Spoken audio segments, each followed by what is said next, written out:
आज रोजी गणेशोत्सवाच्या निमित्ताने शिरपूर शहर पोलीस स्टेशनच्या हद्दीमध्ये रूट मार्चचे आयोजन करण्यात आले होते. सदर रूट मार्चमध्ये पोलीस स्टेशनचे अधिकारी कर्मचारी तसेच SRP, होमगार्ड व मुख्यालयाकडून आलेला स्टाफ हा सामील झालेला होता.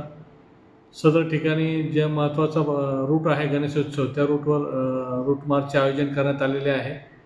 या रूट मार्चचा उद्देश असा आहे की सर्वांनी शांततेने गणेश उत्सव साजरा करावा असे आवाहन पोलीस विभागातर्फे करण्यात येत आहे. तसेच आक्षेपार्ह पोस्टर, बॅनर्स, घोषणा देऊ नये.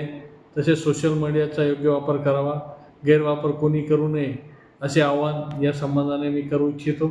तसेच सर्वांनी कायद्याच्या चौकटीत राहून कायद्याच्या चौकटीत राहून आपले गणेशोत्सव साजरा करावा व कोणत्याही प्रकारे कायद्याचे उल्लंघन होणार नाही याची दक्षता नागरिकांनी घ्यावी असे आवाहन या निमित्तानं मी करीत आहे.